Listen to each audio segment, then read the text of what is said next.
Selamat datang di ILC Channel, saluran sekaligus jendela ilmu pengetahuan bagi pelajar, mahasiswa, dan karyawan yang ingin belajar bahasa Inggris.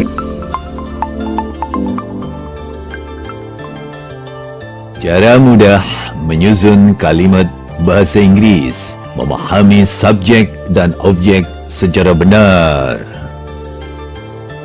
Kalau itu merupakan prediksi akan terjadi di masa akan datang, maka pakailah bentuk akan datang sederhana atau simple future.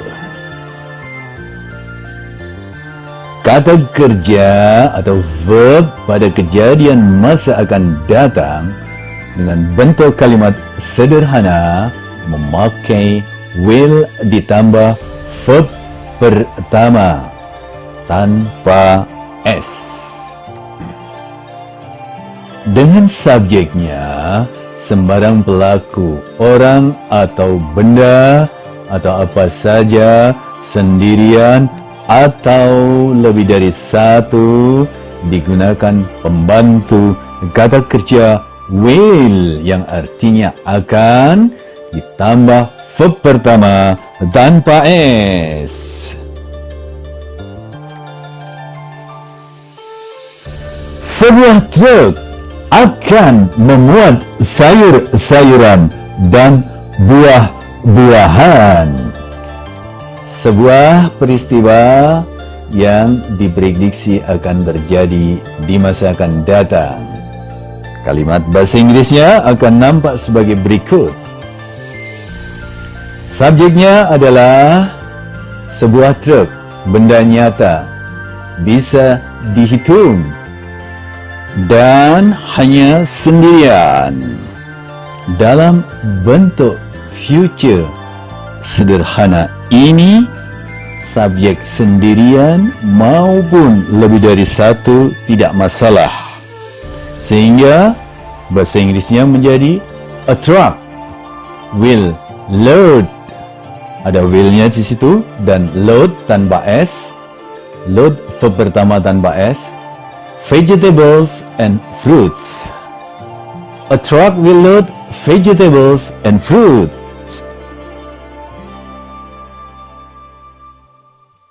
Lima truk akan memuat sayur-sayuran dan buah-buahan. Jadi ini subjeknya atau pemeran utamanya adalah benda nyata, bisa dihitung. Bahasa Inggrisnya akan menjadi 5 trucks will load vegetables and fruit. Bendanya banyak maupun sendirian. Kalau itu adalah prediksi peristiwa akan datang, tidak menjadi masalah.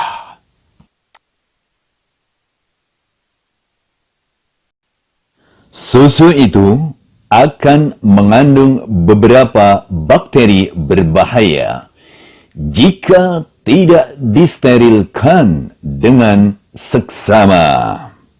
Subjeknya susu itu benda nyata, tidak bisa dihitung dan selalu dianggap sendirian.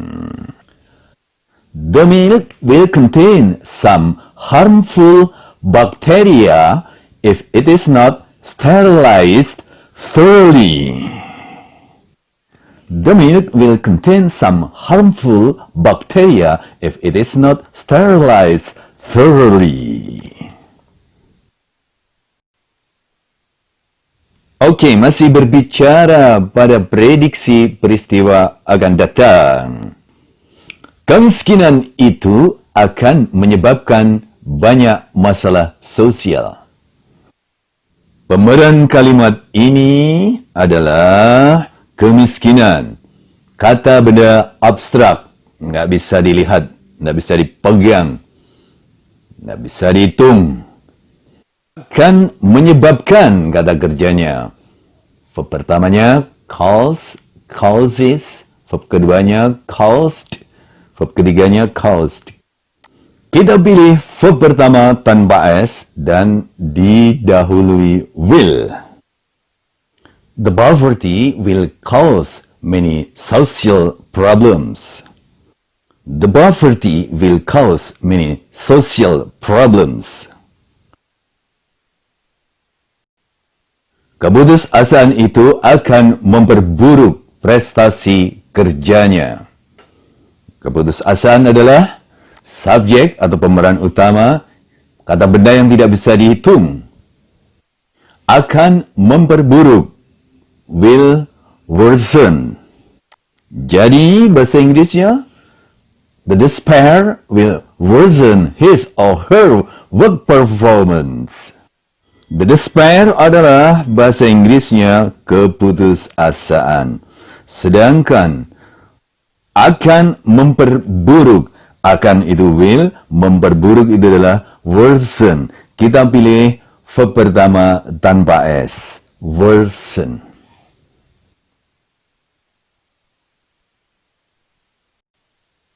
Lanjut. Keserakahan itu akan memunculkan eksploitasi terhadap manusia. Pemeran utama dalam kalimat ini atau subjek dalam kalimat ini adalah keserakahan itu. Benda abstrak, tidak bisa dihitung, selalu dianggap sendiri. Bahasa Inggrisnya keserakahan itu adalah the greed. Akan memunculkan itu adalah will give rise. Will give rise. Give tanpa S karena sudah didahului oleh pembantu kata kerja will. Jadi secara lengkap, the greed will give rise to exploitations of humans.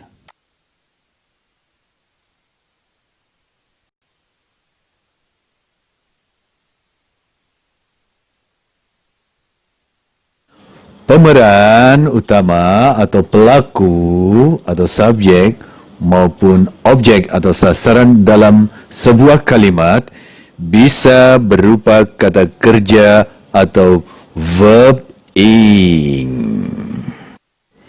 Misalnya di sini kita ambil verb pertama sing, verb kedua sing, verb ketiga sang, verb ingnya adalah singing atau berarti bernyanyi.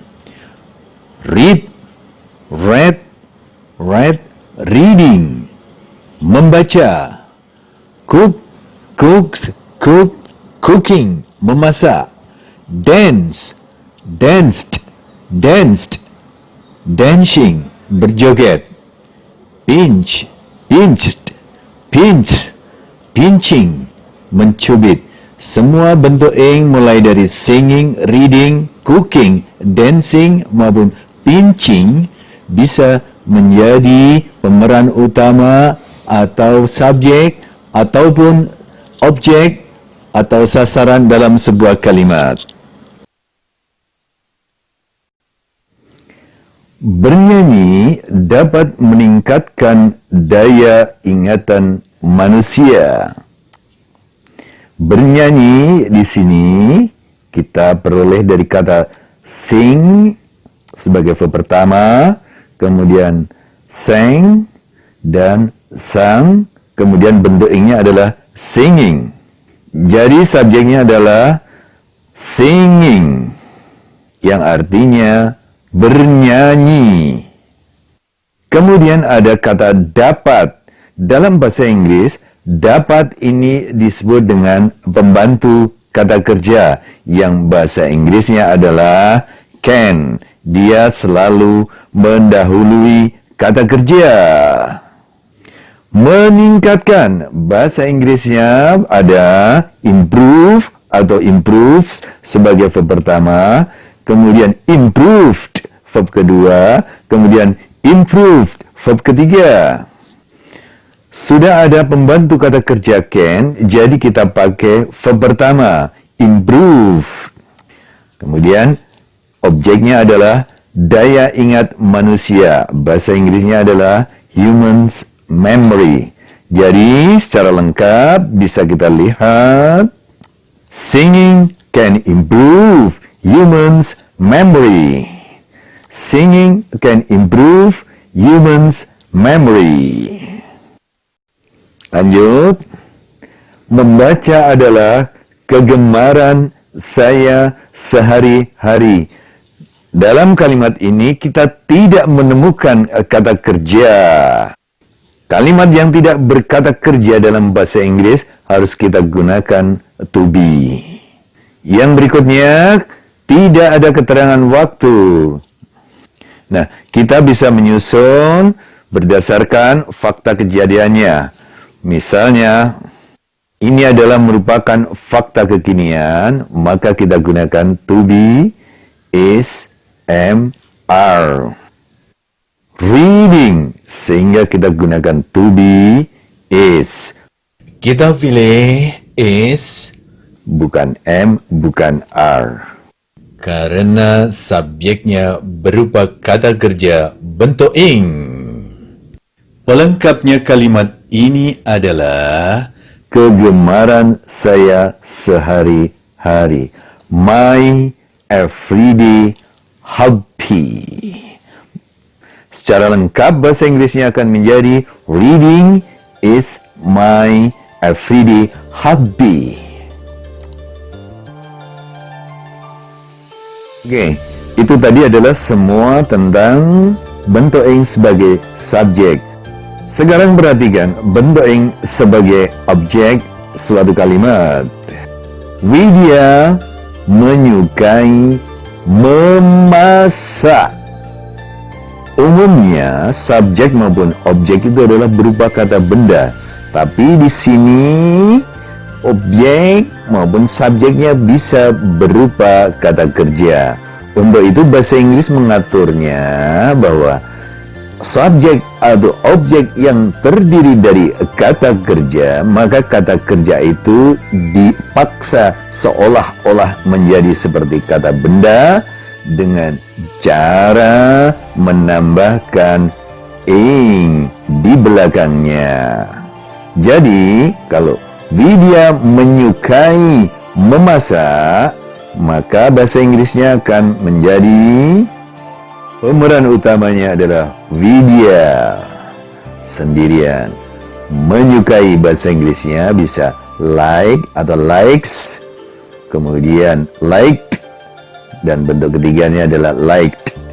Misalnya ini adalah fakta kekinian, sehingga kita bisa menggunakan verb pertama ditambah s karena pelakunya sendirian.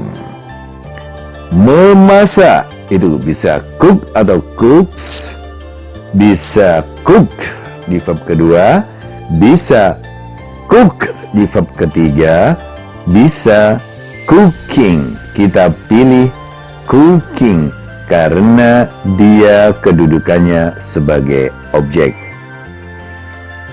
Sehingga secara lengkap bahasa Inggrisnya akan nampak Widya likes cooking. Contoh lagi, mereka mulai bekerja 1 jam yang lalu atau 1 jam lalu. Pemeran utama dalam kalimat ini adalah mereka, sedangkan sasarannya adalah bekerja. Jadi di sini ada 2 kata kerja. Yang pertama mulai, yang kedua bekerja. Oke, kita kupas.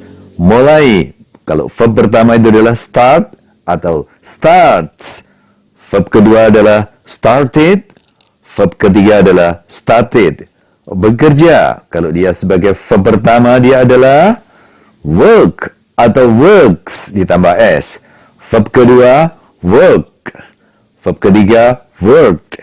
Kemudian yang terakhir sebagai bentuk ing ia adalah working. Start atau mulai adalah benar-benar kata kerja di sini. Sedangkan bekerja di sini adalah sebagai objek, sehingga kita pilih working.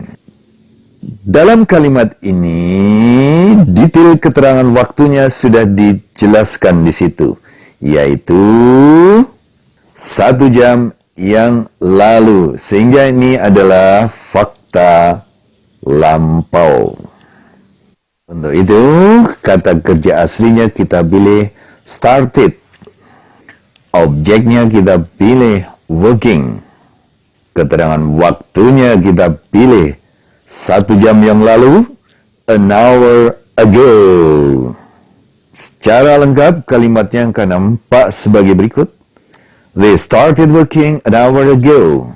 They started working an hour ago. Topik berikutnya, masalah objek. Objek bisa diisi benda, baik itu benda nyata maupun benda abstrak. Baik itu benda yang bisa dihitung maupun tidak bisa dihitung. Penempatan benda sebagai objek sangat mudah dan sangat sederhana, tidak serumit ketika benda itu posisinya sebagai subjek. Benda sebagai objek ditempatkan langsung setelah kata kerja transitif, yaitu kata kerja yang harus diikuti oleh objek atau sasaran. Contoh kata kerja transitif. Ia menangisi burungnya yang mati. Menangisi, kata kerja transitif. Ia menangis. Menangis bukan kata kerja transitif. Dia tidak butuh objek. Budi mentertawakan kucingnya yang jatuh dari lantai. Budi tertawa. Ini bukan kata kerja transitif karena tidak butuh objek. Jadi bisa dibedakan ya, kata kerja transitif dan intransitif atau yang tidak butuh objek. Dalam kamus biasanya verb yang transitif diberi tanda TR atau TR. Oke, berikut ini beberapa contoh kalimat yang objeknya benda nyata, benda abstrak, benda bisa dihitung, dan benda tidak bisa dihitung. Petugas polisi itu menghentikan sebuah mobil. Sebuah mobil. Jadi satu mobil. Misalnya ini adalah merupakan kejadian di masa lampau atau fakta di masa lampau. Jadi yang harus kita perhatikan adalah perubahan verbnya. Verbnya memakai verb kedua. Menghentikan itu bisa stop, stops pakai S, verb pertama. Verb keduanya stop, tambah ed. Verb ketiganya stop. Objeknya di sini adalah sebuah mobil, a car. Subjeknya, pelakunya, petugas polisi, atau the police officer. Jadi kalimat lengkapnya menjadi the police officer stop a car.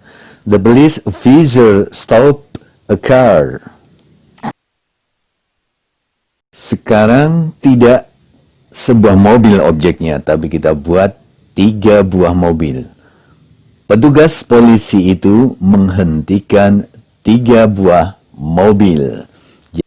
Apakah ini fakta masa lampau, fakta kekinian, atau prediksi masa yang akan datang? Perubahan objek dari 1 menjadi 3 tidak akan berpengaruh pada perubahan kalimat itu. Jadi bahasa Inggrisnya tetap the police officer stopped 3 cars. Sebagai kejadian lampau kita gunakan verb kedua stop memakai ed. The police officers stopped 3 cars. Oke, lanjut. Sekarang objeknya masih kata benda abstrak, yaitu keadilan. Rakyat selalu butuh keadilan dimanapun. Pemeran utama di sini adalah rakyat. Bahasa Inggrisnya adalah people. Selalu, bahasa Inggrisnya adalah always sebagai adverb of frequency. Kata kerjanya di sini misalnya ini sebagai fakta kekinian. Butuh itu bisa need atau needs sebagai verb pertama. Kemudian needed di verb kedua dan needed di verb ketiga. Sebagai fakta kekinian kita pilih verb pertama need tanpa S karena pemeran utamanya adalah rakyat atau people yang jumlahnya lebih dari satu. Objeknya adalah keadilan, kata benda abstrak, justice. Keterangan tempatnya di mana? Dimanapun, bahasa Inggrisnya wherever. Secara lengkap, kalimat itu tersusun menjadi people always need justice wherever. People always need justice wherever. Untuk memastikan suatu benda, baik itu nyata maupun tidak nyata, itu bisa dihitung countable ataupun tidak bisa dihitung uncountable, silahkan dibuka website www.learnersdictionary.com. Sebagaimana nampak dalam video ini, pada layar search atau pencarian, silahkan ketik kata yang akan dicari. Misalnya kita ingin mencari kata despair. Di situ ditampilkan bahwa ada despair sebagai kata benda atau noun, despair sebagai verb atau kata kerja, kemudian sebagai adjektif, ya, despairing. Kamus ini selain menyajikan cara membaca juga ada cara mengucapkan, yaitu dengan menekan tombol speaker. Despair. Despair. Informasi berikutnya yang diperoleh bahwa despair adalah kata benda yang tidak bisa dihitung, non-count itu di situ. Sebagai kata benda, despair disebutkan di situ the feeling of no longer having any hope. Suatu perasaan yang tidak lagi memiliki suatu harapan apapun. Atau dengan kata lain, keputusasaan. Ada contoh di dalamnya di situ. His despair nearly drove him mad. Keputusasaannya hampir mendorongnya menjadi gila. Pengembangan arti daripada despair juga disebutkan, yaitu someone or something that causes extreme sadness or worry. Artinya orang atau benda yang menyebabkan kesedihan atau kekhawatiran luar biasa. Jadi di sini ada tambahan arti lain dari despair. Pada pengembangan yang lain, despair sebagai kata kerja, dia mempunyai arti jangan berputus asa. Things look bad now. But don't despair. Segala sesuatu nampak buruk sekarang. Tetapi jangan berputus asa. Kata benda atau noun akan kami bahas secara detail dalam video tersendiri. Video selanjutnya, kata ganti atau personal pronouns.